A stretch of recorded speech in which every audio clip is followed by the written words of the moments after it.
নমস্কার, সময় বাংলা সংবাদে আপনাদের স্বাগত। আপনাদের সাথে আমি প্রীতি। দেখে নেব আজকের বিশেষ সংবাদ।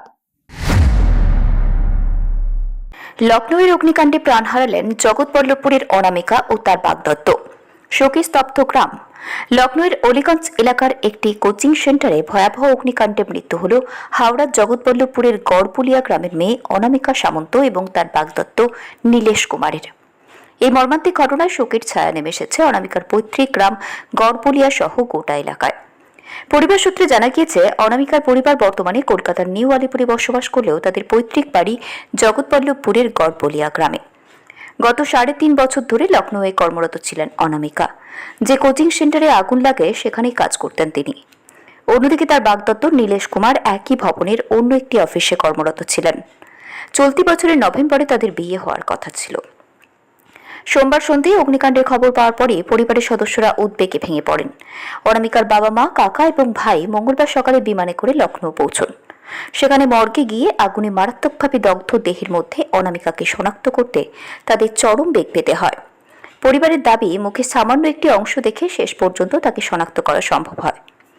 বুধবার অনামিকার মরদেহ হাওড়ায় তার বাড়িতে নিয়ে আসা হলে আত্মীয় স্বজন, প্রতিবেশী এবং এলাকার বহু মানুষ শেষ শ্রদ্ধা জানাতে ভিড় জমান। শোকস্তব্ধ পরিবেশে কান্নায় ভেঙে পড়েন পরিবারের সদস্যরা।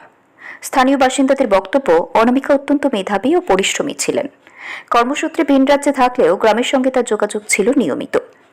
আসন্ন বিয়েকে ঘিরে পরিবারে উৎসবের আবহ তৈরি হয়েছিল, কিন্তু সেই আনন্দ মুহূর্তের মধ্যে শোকে পরিণত হয়েছে। এই হৃদয় বিদারক ঘটনায় শোক প্রকাশ করেছেন এলাকার বিশিষ্টজনেরা। অগ্নিকাণ্ডের কারণ খতিয়ে দেখতে তদন্ত শুরু করেছে প্রশাসন। নিহতদের পরিবারের প্রতি সমবেদনা জানিয়েছেন স্থানীয় বাসিন্দারা।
লখনৌতে কর্মসূত্রে থাকতো আর কি, ফ্যাকাল্টিস ছিল।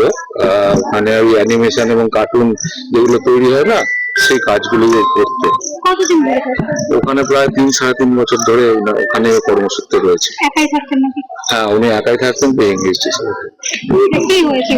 ওখানে ঘটনাটা বলতে, যে আপনারা সবাই তো দেখেছেন মিডিয়ার থ্রুতে, বা এখানে যোগী আদিত্যনাথ ওখানে গিয়েছিলেন, রাজনাথ সিং এবং প্রধানমন্ত্রী শোক প্রকাশ করেছেন। ওটা শর্ট সার্কিট থেকে হয়েছে, এসি শর্ট সার্কিট থেকে আগুন লেগেছে। নিচের তলায় লেগেছিল, তারপরে উপর তলায় ওঠে এবং ওদের প্রায় 22 জন মতো ওই রুমে ছিল।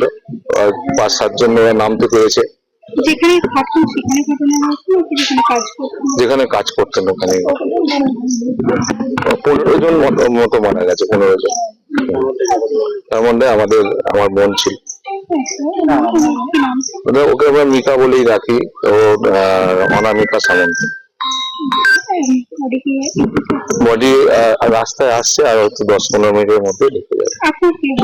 আমার বোন, আমার মানে আমার মামা তো। আমার নাম কৌশিক সামন্ত আমার নাম। এই জায়গাটার নাম গড়বালিয়া, জগৎবল্লভপুরের মধ্যে। ওয়েস্ট বেঙ্গলে আরেকজন ছিল, 2 জন। সংবাদ এখনকার মতো এই পর্যন্তই। সঙ্গে থাকুন, দেখতে থাকুন সময় বাংলা।